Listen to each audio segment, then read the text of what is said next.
उम्मे रबिया एक खातून थी, बड़ी नेक औरत थी, बगदाद में रहती। अल्लाह तबारक व तआला ने बड़ी दौलत अता फरमाई। इनकी शादी भी एक दौलतमंद से हुई, एक दौलतमंद से शादी हुई। फरमाती हैं कि मैं छत पे बैठी थी अपने शौहर के साथ। वो दौलतमंद तो बड़ा था पर मुतकब्बिर भी बड़ा था। दरवाजे पे फकीर मांगने आया तो मेरा खामन बालकनी से झांक के कहने लगा, इसे कुछ ना देना, इस दुकानदार है, ये दुनियादार बने हुए हैं, जानबूझ के मांगते हैं। तो मैंने कहा मैं तेरी दौलत से नहीं दूंगी, मेरे मेके से जो कुछ आया उसमें से देने की इजाजत देना। उसने कहा जाना ही नहीं। तो औरत कहती है उस मांगने वाले का, उस जो दरवाजे पे शख्स खड़ा था, उसके मांगने वाले का जो अंदाज था वो बताता था कि कई दिनों का भूखा है। उस जवान के चेहरे पर अजीब भूख थी। कहती मैं शौहर से नजर बचा के आई और मैंने चंद दिनार उसकी हथेली पे रखे। जब रख के मैंने दरवाजा बंद किया तो सामने मेरा शौहर। मैं लगा मेरी बगैर इजाजत के देती है, जा तुझे 3 तलाकें। कहती मैं इज्जतमंद बाप की बेटी तलाक लेके घर आ गई। जुर्म मेरा ये है कि मैंने अल्लाह के रास्ते में खैरात की है। कहती हैं मेरा वालिद परेशान कि गलती जिसकी मर्जी हो, कसूर तो बेटियों का ही होता है ना। लड़के पाक के पाक रह जाते हैं, मंगनी भी टूट जाए तो बच्ची की जो हालत होती है वो कोई बता सकता है। तो कहती है मैं शदीद परेशान, मेरे वालिद और वालदा भी परेशान, रिश्ता कहां से आएगा। 1-2 साल हम शदीद करब में रहे, रिश्ता आया तो बड़े अमीर आदमी का। मैं तलाक याफ्ता थी पर बंदे कवारे का रिश्ता आया। कहते हैं जब वो रिश्ता हो गया, मैं पहले दिन अपने खामन के पास गई तो मुझे कहने लगा मुझे जानती हो मैं कौन हूं। मैंने कहा नहीं। कहने लगा मैं वही हूं जो तेरे दरवाजे पे खैरात लेने आया था। तुझे मेरी वजह से तलाक हुई तो मैं उसी रात जाके मुसल्ले पे रोया कि मौला मेरी वजह से बेचारी का घर उजड़ गया। फिर मैंने 18 घंटे मेहनत की तो मैंने तुझे इज्जत देने के लिए। कहने लगा अब तुझे बीवी बना के नहीं, महारानी बना के रखूंगा, मैं तेरी नौकरी करूंगा, तू मेरी मोहसिना है। कहती है 1 साल गुजरा, मुझे अल्लाह ने बेटा भी दिया। मैं छत पे अपने शौहर के साथ बैठी, दरवाजे पे मांगने वाला आया तो मेरा शौहर सारे काम खुद करता था। आज जब मांगने वाला आया तो कहने लगा जब कोई मांगने आया तो तूने देने जाना है। कहती है मैं दरवाजे पे मांगने वाले को देने गई तो मेरी चीख निकल गई, मैं धड़ाम से गिरी। मेरा शौहर दौड़ा आया, क्या हुआ। कहने लगी पता है मांगने कौन आया, ये वही है जो मेरा पुराना शौहर था। बेपरवाही वेख सज्जन दी, जिथे किसे दी पेश न जावे, उन्हें ताजा वाले दर दर रोले। ताजा वाले तख्तो ताज वाले, ताजा वाले दर दर रोले, ते मंगते तख्त बिठावे। ओए सजना किसे नु घर आ मिलदा ही, कोई काबेओं खाली आवे। कहती हूं मेरे रबिया कि वो शख्स मेरे दरवाजे पे, मैं रोने लगी। दौलत का तकब्बुर करते हैं लोग। गरीब दरवाजे पे खड़ा है तो कहते हैं तुम कमाते नहीं, मुझसे भीख मांगने आ जाते हो। दौलत का तकब्बुर, खबरदार इस तकब्बुर में मुब्तला ना होना। लोग तो आप यकीन करें फतवे लेते फिरते हैं, कहते हैं ऐसे ही जनाब ज़कात तो उसकी बनती है जो टैक्स ना दे, ज़कात तो उसकी बनती है जिसके पास मुलाजम ना हो। तो ऐसे मौलवियों ने सुनो, हजरत मूसा के चचा का बेटा था कारून, हजरत मूसा की दुआ से दौलत मिली। इतना दौलतमंद हो गया कि खजानों की चाबियां 4 ऊंट उठाया करते थे। हजरत मूसा ने कहा कि 1000वां हिस्सा ज़कात फर्ज हुई है। कितना हिस्सा? 40वां नहीं, 1000वां हिस्सा तो ज़कात दे। कहने लगा देता हूं। घर जाके हिसाब किया तो परेशान हो गए, इतने पैसे देने पड़ेंगे। परेशान जब आते हैं तब नहीं परेशान होते, इतने आ गए मेरे पास, देने पड़े तो कहने लगा हो इतने पैसे। हजरत मूसा ने कहा दे, तो कहने लगा जनाबे मूसा वैसे महंगा नहीं पड़ा आपने रखा खर्चा। आप फरमाने लगे मेरा हुक्म नहीं, हुक्म मेरे 40वां नहीं था। कौन सा हिस्सा था बोलिए? मुसलमानों का कितना है? सारे सही देते हैं ज़कात? कहते मैं थोड़ी थोड़ी देता रहता हूं। मैं साल में मैंने थोड़ी थोड़ी बांट दी है। कुछ उनको दिया जो मुझे वोट देंगे, कुछ उनको दिया जो गाहे गाहे मेरे घर का कोई काम कर देंगे, मैंने बांट दी है। ये ज़कात दे रहा है कि सियासत कर रहा है तू? ये कौन सा तरीका है, ये कौन सी तबीयत है? मजमून भेजा एक दोस्त ने, एक बच्ची बड़ी मुश्किल से मैट्रिक उसने किया है, तो कोई अमीर आदमी उनके घर में पैसे दे गया इस रमजान पे। इस रमजान में हैदराबाद के करीब किसी गांव की रहने वाली, तो बच्ची अगले दिन जाके सारा कुछ उनके घर दे आई है, सारा कुछ दे आई है। क्यों? कि वो बच्ची कहती है मैं यतीम हूं, मैं 1.5 साल की थी और मेरा भाई अभी पैदा नहीं हुआ था जब मेरा वालिद फौत हो गया, तो मेरे चचा ने धक्के दे के निकाल दिया। मेरी माँ ने बर्तन धो धो के हमें पाला और मेरी माँ ने हमें पढ़ाया, शदीद मेहनत की। तो कहती है कल एक दुनियादार आया, उसने कहा मैंने राशन देना है, ज़बरदस्ती हमारे घर आया, गरीबों को देना है। कहती है मेरी माँ ने कभी हमारे सामने दुख नहीं अपना खोला कि मैं बड़ी गरीब हूँ, मैंने जवानी तुम्हें, लेकिन क्या अजीब मंजर है कि उसने एक तोड़ा दिया राशन का, तो सवेरे जब मेरी अम्मा जोर के बाद काम करके आई है तो रो रही थी। मैंने पूछा अम्मा क्या हुआ? तो कहने लगी बेटे 4 अखबारों में मेरी तस्वीर लगी है, 4 अखबारों में। मुझे क्या पता उसके पास कितने मोबाइल थे, कितनी तस्वीरें खींचता रहा। तो वहां रख के कहने लगी चचा हमने बड़ी रातें बगैर पंखे के गुजारी हैं, कई दिन बगैर रोटी खाए गुजारे, पर हमने अपना पर्दा नहीं खोला। तो एक आटे का थैला दे के हमारा पर्दा खोल गया। 4 अखबारों में रख अपना सामान, और सवेरे अखबार में ये खबर भी जरूर छपवा देना कि वो वापस कर गए। ये खबर भी सवेरे अखबार में जरूर छपवा देना कि वो आटे का थैला वो वापस कर गए, ये खबर छपवा देना। फिर वो बच्ची अपनी माँ की इज्जत के लिए गई और जाके प्रेस क्लब में उसने 4 अखबारों को कहा कि मैं आटा वापस कर रही हूं, अब तुम्हारी जिम्मेदारी है कि तुम लोगों को बताओ कि वो थैला आटे का। शर्म नहीं आती? मैं इज्तिमाई शादियों की मुखालफत करता रहता हूं, दिल करता है तुम्हारा कि तुम्हारी बेटी और तुम्हारा दामाद बिठाया जाए स्टेज पे और कहा जाए खैरात में इसकी शादी हो रही है, अखबारों पे तस्वीर आए। किसी गरीब की बच्ची की शादी कर दिया तो बोर्ड लगवा दिया 30 इज्तिमाई शादियां। वो तमाशा है?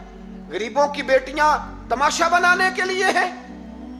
अगर किसी गरीब की बच्ची की खिदमत कर दिया तो उस तरह कर जिस तरह हुसैन के बेटे इमाम ज़ैनुल आबिदीन किया करते। इमाम ज़ैनुल आबिदीन, इमाम हुसैन के बेटे, जब दुनिया सो जाती तो सैयदा का पोता अपने कंधे पर अनाज की थैली रख के गरीबों के दरवाजों पर दस्तक देने पहुंच जाता। गरीब बाहर निकल के पूछते नाम क्या है? कहने लगे मेरा नाम ना पूछो, मेरी तो मेरा दादा ड्यूटी लगा गया, मेरी तो मेरा अब्बा ड्यूटी लगा गया, ये तुम्हें तुम्हारे हिस्से का राशन है, इसे कबूल कर लो। ये उन लोगों का तरीका था। ये क्या अंदाज हुआ कि 4 अखबारों में खबर, इज्जतें लोग उछालते फिर। उसको कहा कारून को ज़कात दे, कहने लगा कोई नहीं। बल्कि उसने इल्जाम लगाया, हजरत मूसा तकरीर कर रहे थे तो एक बंदा लेके आ गया,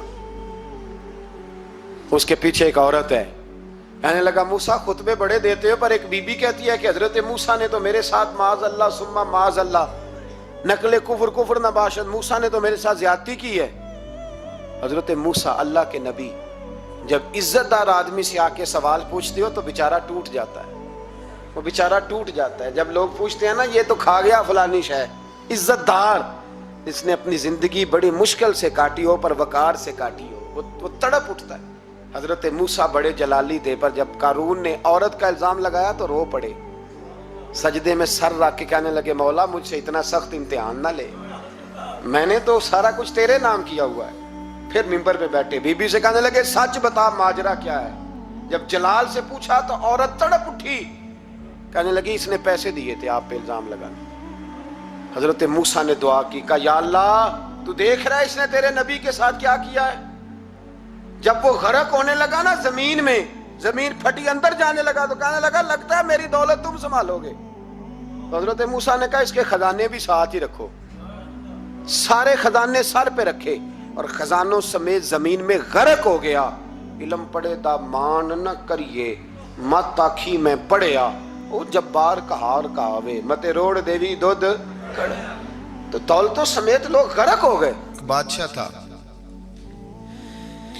बादशाह जो होते थे उनके अपने अपने मिजाज होते थे। उस बादशाह ने 4, 5, 6 कुत्ते रखे हुए थे और कुत्ते बड़े बड़े कुत्ते थे और बड़े वो खूनखार कुत्ते थे, चीर फाड़ खा जाते थे, शेर जितने उनके कद थे। बादशाह थोड़ा सा किसी आदमी से नाराज होता ना तो एक बहुत बड़े पिंजरे के अंदर एक बहुत बड़ा सुलाखों का घर उसने बनाया हुआ था, उसमें कुत्ते होते थे और कुत्ते को जब बांध के रखा जाता है तो ज्यादा जहरीला हो जाता है, वो ज्यादा اس کے اندر کرواہٹ آتی ہے، زیادہ کاٹتا ہے. اس نے قید کیے ہوئے تھے. کتے تو بڑے زہریلے تھے. جس آدمی سے بادشاہ تھوڑا سا ناراض ہوتا نا تو وہ کتے کے آگے اس آدمی کو ڈالتا، کتے اس کو چیر پھاڑ کے کھا جاتے. یہ سزا تھی، لوگوں کو پتا تھا. بادشاہ کے وزیر نے بڑی خدمت کی بادشاہ کی. 35 سال تک نوکری کی. لیکن ہر سورج نے غروب تو ہونا ہی ہوتا ہے نا، ہر چاند نے ڈھلنا بھی ہوتا ہے. اب بوڑھا ہونے لگا، وہ جو مضبوط حافظہ تھا وہ کمزور ہونے لگا، ہلکی ہلکی غلطی. بادشاہ مزاج کا بادشاہ تھا، پر نہیں سمجھ میں آیا. تو میں نے کہا کہ لوگ کہتے ہیں ہمیں کام پیارا ہے، چم نہیں. تو رشتہ وفا کا تھا ہی نہیں. وزیر سمجھنے لگا کہ اب نہ میں بھی غلطیاں کرنے لگا ہوں تو ایسا نہ ہو کسی دن میں بھی ان کتوں کا شکار ہو جاؤں. اس نے بادشاہ سے کہا کہ بادشاہ مجھے آہستہ آہستہ معذرت کرنے لگا، قدم ہٹانے لگا کہ مجھے چھٹی دے دی جائے، اب میں بوڑھا ہو گیا ہوں. لیکن اس نے کہا نہیں، جب تک میری طبیعت نہیں مانتی تم نہیں جا سکتے. مطلق العنان لوگ تھے. وزیر خاموش ہو گیا، پریشان رہنے لگا. غلطی ہو گئی ہے تو پھینک دے گا. ایک تجویز اس کے ذہن میں آئی. وہ جو پنجرے، کتوں کے پنجرے پر محافظ بیٹھا تھا نا، جو ان کو کھانا ڈالتا تھا، روٹی ڈالتا تھا، گوشت دیتا تھا، اس کو ایک دن کہنے لگا یار تیری ڈیوٹی ہے سارا دن کتوں کو کھانا دینے کی، گوشت دینے کی، تو 2-4 دن ڈیوٹی مجھے نہیں دیتا؟ کہ تو لے لے، میں تو پہلے پریشان ہوں، سارا دن ان کی دیکھ بھال کرتا ہوں. اس نے کچھ تھوڑا سا گوشت لیا، پنجرے کے باہر کھڑے ہو کے کتوں کو ڈالا. اگلے دن تھوڑی روٹیاں لے آیا، کتوں کو ڈالی. 2-4 دن، ہفتہ، مہینہ، سال بھر، جتنا اس کو موقع ملا وہ دن بھر خدمت کرتا. بس وقت ایک دن آ گیا، بادشاہ کو کوئی بات اچھی نہ لگی. اس نے کہا اس بڈھے کو اٹھاؤ اور ڈالو کتوں کے پنجرے میں. ساری زندگی یہاں رہا، اسے ابھی تک نہیں پتا چلا میرے مزاج کا. جب اٹھا کے پنجرے میں ڈالا نا تو بجائے اس کے کہ کتے اسے کاٹ کھاتے، وہ اس کے پیر چومنے لگے. وہ پیر چومنے لگے، ہاتھ چومنے لگے، چاٹنے لگے. تو بادشاہ سامنے کھڑا تھا نظارہ دیکھنے کو کہ چیر پھاڑ کرتے تو خوش ہوا کرتا تھا. خونخوار درندے جیسی اس کی طبیعت ہو گئی. جب دیکھا وہ پیار کر رہے ہیں تو بادشاہ وزیر سے کہنے لگا یہ کیا ہے؟ تو وزیر رو پڑا، کہنے لگا تو سیاستدان تھا تو میں بھی سیاستدان تھا، ساری زندگی سیاست کی لیکن دنیا داروں کے ساتھ رہا تو انجام یہ ہوا کہ مجھے اس پنجرے میں ڈال دیا گیا. دیکھ تو بہت بڑا سیانہ تھا اور میں بھی سمجھدار تھا، وزیر رہا، لیکن ہمارا روح کا رشتہ نہ بن سکا. ارے ہم سے تو یہ کتے ہی اچھے نکلے. تیری 40-35 سال خدمت کی تو نے کتوں کے آگے ڈال دیا. انہیں تو چند مہینے روٹی ڈالی ہے، میرے وفادار ہو گئے. چند مہینے روٹی، جنہ تنا وچ عشق نہ رچیا کتے نہ تھی چنگے. جنہ تنا وچ عشق نہ رچیا کتے نہ تھی چنگے. مالک دے کر راکھی کر دے صابر بھکھے ننگے. اور بابا بلے شاہ صاحب فرماتے ہیں تو راتی جاگے تے شیخ صدا میں، راتی جاگ دے کتے تے تیتھوں اتے مالک دا در مول نہ چھڑ دے. پاویں مارو 100 جتے تے تیتھوں اتے رکھا سکھا کھا. دنے جار رکھاں وچ ستے تیتھوں اتے ایک برکی دا قدر پچھانن. پاویں مالک ہوں من ستے. ایک برکی دا اوپر کھڑے ہو کے کام نہیں کرانا پڑتا کہ میں کھڑا رہوں گا تو کام صحیح ہوگا، جاؤں گا تو نہ. ایک برکی دا قدر پچھانن پاویں مالک ہو من ستے. پھر اپنے آپ کو مخاطب کیا، کہنے لگے اٹھ بلیا چل یار منا لے نہیں تے بازی لے گئے نہیں کتے. اٹھ بلیا چل یار منا لے نہیں تے بازی لے گئے نہیں، جلدی کر اٹھ جا، یہ تو آگے گزر گئے تجھ سے. تو بھائی یاد رکھو، رشتہ وفا کا ہو تو قائم رہتا ہے اور بے وفائی کا ہو تو ٹوٹ جاتا ہے.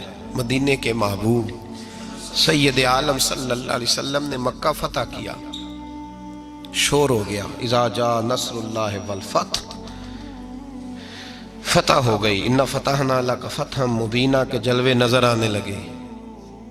آج عرب کا نقشہ بدل گیا، حالات تبدیل ہو گئے، دنیا بدل گئی. महबूब पाक सैयद आलम सल्लल्लाहु अलैहि वसल्लम इस शान से मक्के में दाखिल हुए कि हर कोने से नबी पाक के नाम के नारे बुलंद होने लगे। अभी 10 साल पहले नबी पाक रोते हुए मक्के से निकले थे, 10 साल कबल रोते हुए गए थे और 2 गुलाम हुजूर के साथ थे। आज उसी मक्के में हुजूर आए हैं तो लगता है पहाड़ और पत्थर भी मेरे रसूल के नारे लगा रहे हैं। तो एक उरूज हो गया, हालात एक नया रुख इख्तियार कर गए और मक्का मुकरमा के अंदर अल्लाह तबारक, अब तो इहाता बड़ा हो गया है, मुताफ बहुत बड़ा हो गया है, हरम शरीफ की मस्जिद को वुसअत दे दी गई है, लाखों लोग आ सकते। उस वक्त जब 10,000 लोग आए ना तो सीरत निगार कहते हैं यूं लगा जैसे दरख्तों पे भी लोग चढ़े हुए, पहाड़ों पे भी लोग, इतना मजमा था। कहाँ 2-3 लोग और कहाँ हजारों का इज्तिमा। मेरे नबी पाक सल्लल्लाहु अलैहि वसल्लम ने तवाफ किया ऊँटनी पे बैठ के काबे का, फिर मेरे महबूब तशरीफ लाए और हुजूर ने खाना काबा का दरवाज़ा खोला, फिर मेरे नबी पाक ने बुत तोड़े, फिर मेरे महबूब ने खाना काबा के दरवाजे में खड़े होकर खुतबा इरशाद फरमाया, फिर मेरे रसूल पाक सल्लल्लाहु अलैहि वसल्लम के जलवे ज़माने ने देखे। इन सारे हालात में दुनिया ने एक वफा का अजीब मंजर देखा कि उस मौसम बहार में ना तो आवाज़ हज़रत अबू बकर के नाम की बुलंद हुई, ना उमर फारूक और ना मौला अली के नाम की बुलंद हुई।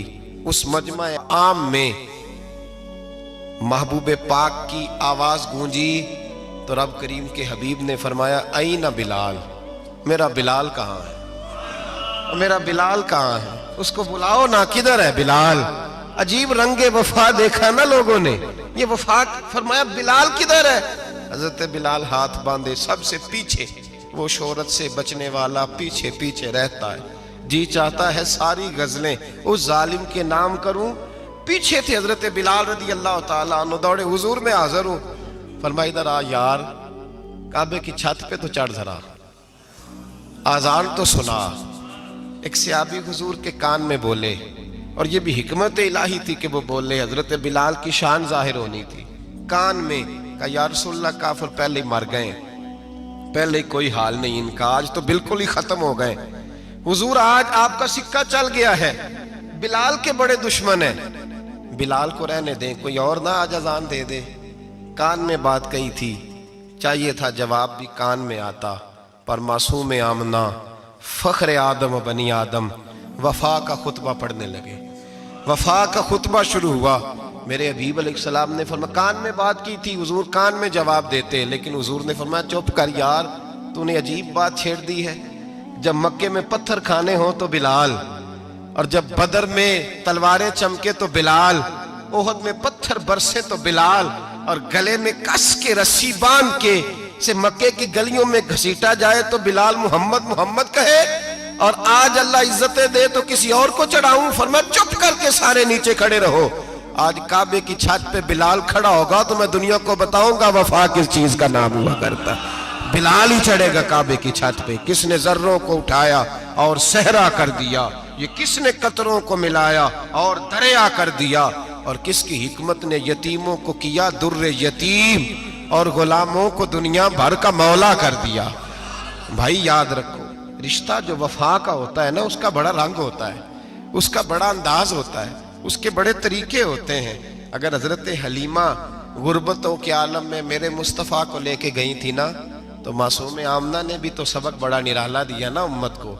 हजरत हलीमा जब लेके गई थी तो तब तो 3 लोग थे ना, कोई देखने वाला नहीं था, 3-4 लोगों में लेके गई थी।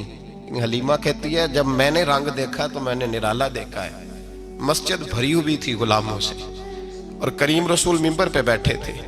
सादी सी बीबी जिसके लिए कभी कोई उठ के खड़ा नहीं हुआ था, कोई भी, लिबास भी पुराना और मैला था। कहती हैं जब मैंने मस्जिद में कदम रखा तो वो वाले नारे लगे जो फरिश्तों ने भी दरवाजे खोल खोल के देखे कि किसी के नारे लग रहे हैं।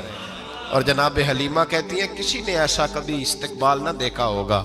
हुजूर उठे, गोया अल्लाह की सारी रहमतें उठ के खड़ी हो गई। और फिर मुस्तफ़ा करीम ने बिछाई जब चादर, और हजरत हलीमा सादिया रदी अल्लाह ताला अन्हा बैठी, और हुजूर अत्ताहियात की हालत में सामने बैठो तो लोगों को पता चला जो वफा का रिश्ता होता है उसका रंग जरा निराला हुआ करता है, उसका अंदाज जरा अनोखा हुआ करता है। भाई रिश्ता वफा का, رشتہ خلوص کا.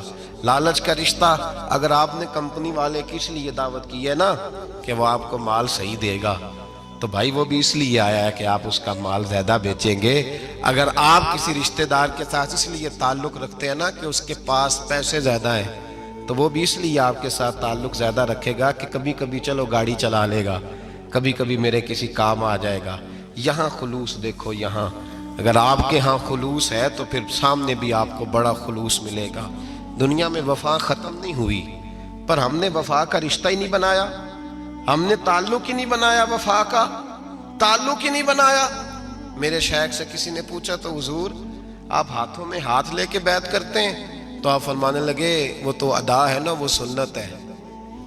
لیے تو ہاتھوں میں ہاتھ ہی ہوتے ہیں، لیکن فرمایا جب کسی کو سامنے بٹھاتے ہیں تو اصل بات یہ ہوتی ہے کہ ہم دلوں میں دل لے کے بیعت کر رہے ہیں، ہم دلوں کو دلوں سے باندھ رہے ہیں. اور یہ وہ رشتہ ہے جو قبر کی دیوار کے اندر جا کے بھی دوبارہ کھلتا نہیں، یہ قائم ہی رہتا ہے. رشتے وفا کے پیدا کریں، خلوص کے پیدا کریں، للہیت کے پیدا کریں. میرے نبی پاک سید عالم صلی اللہ تعالی علیہ وسلم نے اس وفا کو آگے پھیلایا ہے. زندگی میں کبھی بھی کسی شخص کے ساتھ بھی تعلق لالچ کا نہ بنائیں، ورنہ آپ ٹوٹ کے بکھر جائیں گے. سامنے والے کا کچھ نہیں بگڑے گا، آپ ٹوٹ کے بکھریں گے. اور رزلٹ کی امید کبھی نہ رکھیں. وفا ہوتی دو طرفہ ہے پر کرنی یک طرفہ چاہیے، یاد رکھ لیں. وفا ہوتی دو طرفہ ہے، کرنی یک طرفہ چاہیے. جو کہتا ہے نا سامنے والا کرے گا تو میں کروں گا، وہ بھی کچا ہے، وہ کمزور ہے، وہ ابھی پکا نہیں ہوا. وفا کرنی یک طرفہ چاہیے. تو کر، سامنے والا نہیں کرتا تو نہ کرے. تو اپنی طرف دیکھنا، سامنے والے کو چھوڑ، وہ نہیں کرتا تو نہ کرے. اس کا اپنا حضرت امام احمد بن حنبل رحمت اللہ تعالی علیہ، یہ وفا کے عنوان میں بڑی اہم بات ہے اگر آپ کو سمجھ آئے تو. امام احمد بن حنبل رحمت اللہ تعالی علیہ جھیل کے کنارے، ندی کے کنارے وضو کر رہے تھے. ایک بچھو ساتھ ساتھ چل رہا تھا، وہ چلتے چلتے پانی میں گر گیا. امام احمد بن حنبل نے ہاتھ رکھا، بچھو کو باہر نکالا. جب باہر نکالا تو اس نے ڈانگ مارا. جس کی طبیعت میں ڈانگ ہوگا تو وہ ڈانگ ہی مارے گا، کے پاس ہے ہی اور کوئی نہیں تو وہ کرے کیا، وہ مجبور ہے. اس نے ڈانگ مارا. امام صاحب نے باہر رکھا. بھیگا ہوا بچھو آپ نے دیکھا ہو، جب ندی کنارے چلتا ہے تو پھر گر جاتا ہے. وہ پھر گرا تو امام صاحب نے پھر نکالا، نکال کے باہر رکھا تو اس نے پھر ڈانگ مارا. پھر ساتھ ساتھ چلتے چلتے وہ گر گیا. کئی دفعے ایسے ہوا، کئی دفعہ امام صاحب نے نکالا. ایک شخص قریب کھڑا دیکھ رہا تھا، کہنے لگا حضور بس کریں، آپ نکالتے ہیں وہ ڈانگ مارتا ہے، چھوڑ دیں. آپ فرمانے لگے اچھا بھائی بڑا تو عجیب مشورہ دے رہا ہے. وہ اپنی بری عادت پہ ڈٹ گیا ہے تو میں اچھی عادت ہی چھوڑ دوں؟ وہ بری نہیں چھوڑ رہا، ڈٹ گیا ہے، بار بار ڈانگ مارتا ہے تو میں اچھی چھوڑ دوں؟ آپ اپنی طرف دیکھیں گے، ہماری طرف سے کوئی کمی نہیں آنی چاہیے. سامنے والے جانے، اس کا کام جانے. وفا کا رشتہ مضبوط رکھیں، دوستی کا تعلق مضبوط. میاں صاحب نے کہا چنگی مندی سجنا کولوں 100 واری ہو جاندی. کنی واری؟ پکی گل ہے نا جی، کنی واری؟ میاں صاحب نے کہا ہے 100 واری. ہم تو ایک باری بھی معافی دینے کو تیار نہیں. چنگی مندی سجنا کولوں، ایسے نہیں آنے جانے والے سے نہیں. اس کے معاملے میں تو ہم خوددار ہیں نا، ہر ایک سے نہیں سنتے، وہاں تو ہم خوددار ہیں. سجنا کولوں چنگی مندی سجنا کولوں 100 واری ہو جاندی. یار یاراں دا گلا نہیں کر دے اصل پریت جنہ دی. اور پھر یہ بھی کہتے ہیں پانی پرن سہیلیاں رنگا رنگ کڑے، اسی پریا اس دا جانیے جس دا توڑ چڑھے. پریا اس دا جانیے جس دا، یاد رکھ لیں، پریا اس دا جانیے جس دا. مزہ تب بھی ہے کہ ابو بکر صدیق کا جنازہ روضہ رسول پہ رکھا جائے تو مصطفیٰ کریم کا دروازہ خود بخود کھول جائے اور حضور فرمائے لاؤ دوست کو دوست کے ساتھ ملا دو. پانی پرن سہیلیاں تے رنگا رنگ کڑے، پریا اس دا جانیے جس دا توڑ. رشتوں کو ثابت نہ کریں، رشتوں سے وفا کریں.